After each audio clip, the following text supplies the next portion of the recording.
What's up, fellow classers? It's Apollyon here. In this video, we are going to stress and show the importance of scouting for either a Town Hall 9 to a Town Hall 10 or a Town Hall 10 to a Town Hall 11 hit. And this is just my opinion. A lot of people like the whole spam scouting where they use the, I think, 10 healers and then just send a couple lava hounds throughout the whole entire base into the core, and then also drop the a couple skelly traps in the center and make all the healers go right to that thing and try to trip as many air bombs and seeking air mines and anything else Teslas as possible. That's one way to do it. I'm not from that school. I don't really think that it's that much of a benefit. Of course, people have successfully hit the base after that and 3-starred it, and that's great for them. I'm more from the school of try to emulate the exact attack, or at least the strategy that you think that Town Hall 10 will hit it with, or get with the Town Hall 10 and who's going to look at hitting that base and ask them how they intend to hit it, and you can duplicate it for just about any attack except for, of course, miners or mass bowlers. Anything else you can do just about as effectively. So that being said, we're going to focus on a scout that I did. This is a fresh scout. The first hit, and I guess they're all fresh scouts, but the first hit, and this time I didn't actually get with the Town Hall 10. I just looked at the base and said, if I was a Town Hall 10, what would one strategy be where I could hit it? And I see a lot of value for a queen charge / queen walk on a lot of sides of the base, right? You get the queen inside that first compartment, and there's a moat to walk the entire thing without really being in range of the Inferno Tower at too many places except for the 10 and 2 spot, or I'm sorry, the 10 and the 4 spot. So I'm going to go ahead and break in at 9 o'clock and have her walk from 9 all the way down to 6 o'clock and whatever else she could possibly get, and then La Lune the portions of the base that she didn't get the air defenses. So she should, at a minimum, get 2 air defenses at 9 and 6, and anything else is gravy. So what we're going to do is try to minimize the amount of troops we need to do funneling and get the queen in there successfully. So I'm going to drop the healers in there. I bring 5 just in case, because we want the scout to see as far as she can get. Obviously, the person that attacks the base can use more or less whatever they decide. Then I'm going to use the king to start funneling, making sure that queen walks where I want her to. Also, trying to get that Dark Elixir drill and Archer Tower, just because when the queen walks in, I don't want her walking up north and to get into the Inferno Tower range. So it looks like all that has gone completely successful. The king is going to rage in here, break into the base, and get so much value. He's going to get extra value, more than I even thought. He's going to break into the base, and there's really no point defenses to slow him down, so he's going to get that third air defense or second air defense. Queen has just taken out the enemy queen, and without having to use ability, so that's just fantastic. Nobody's even tripped the clan castle yet, so the king will do that as soon as he takes out that air defense, which is going to be very simple for him to do. I'm going to drop another wizard right behind him just to speed things along, making sure I do get that air defense in case any Teslas pop or something weird happens.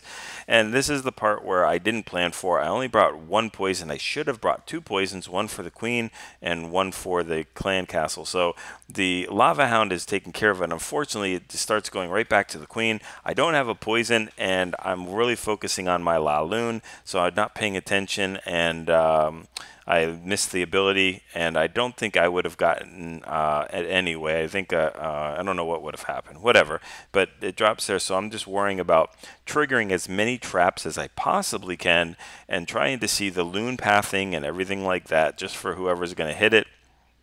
The La Lune portion was not as effective as I would have liked it to be, but it still gave a pretty decent scout of what's out there. And I think I brought too many hounds. I should have brought 6 more loons and 1 less hound, as this hound is just tanking nothing in the middle and has full health. So that's how you know. But this is all good stuff. That's how you scout it.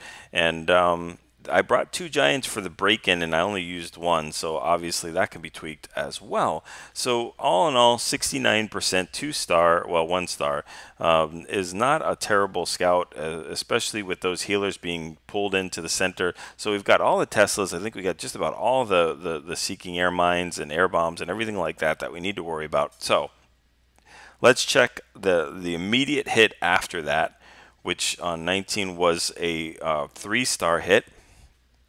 So this base was only hit twice, once to scout and once by a Town Hall 10, and that's pretty much the only thing better is to have a fresh Town Hall 10 v10 hit, which is extremely difficult. So look at this, exact same walk-in. I think using 4 healers this time, 1 giant, and the wall breakers to break into that compartment. So everything is going exactly as planned. Dropping that king in there again, same type of thing. Being able to use 1 king and 2 wizards to get the entire northeast part as well as an air defense is an incredibly great investment. Going to get, I think, 4 defenses out of this, and including one of them being an air defense, and that's just fantastic to do. Now we're gonna rage the queen, and I don't think he even uses a poison. He only brings 1 poison, so he's got a level 40 queen, which is going to be able to take out the enemy queen without any kind of problem. There we go, just a couple hits under rage, and then get healed back up. So keeping the ability and keeping that poison for the clan castle is just fantastic. The king has already broken in, and he's used his ability and will easily get that air defense, and then walk his way down towards the mortar, and I think take that out as well.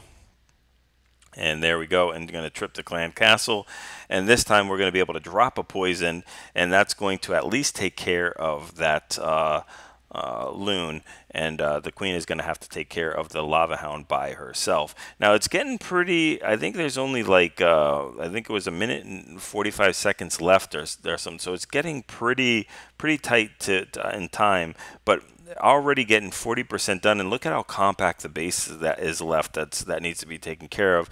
Also knowing that as soon as the La Lune portion is started, that queen is going to have almost no defenses on her that she's going to have to worry about, and even that Inferno Tower, if it's not taken out, she still has an ability to get it. So we're starting the La Lune a little differently, starting it at 1 o'clock and working its way down, and using the other Lava Hound coming in from 4 o'clock to kind of sandwich the base with a bunch of loons, just tons of them hasted in there, and they're just going to make their way out through the core. The only thing we really have to worry about, there we go, is that Inferno Tower, and once it's frozen, those loons are going to take it out in a perfectly dropped heal to go ahead and heal them up from that Inferno Tower blast, and getting into the Wizard Tower ranges under haste or under rage is just going to 1-drop to all these things. It's going to get a perfect split here as well of those loons to each one of those Teslas, but there are so many loons, and even a Lava Hound is up, that this base is completely crushed. I mean, it was never an issue swagging a goblin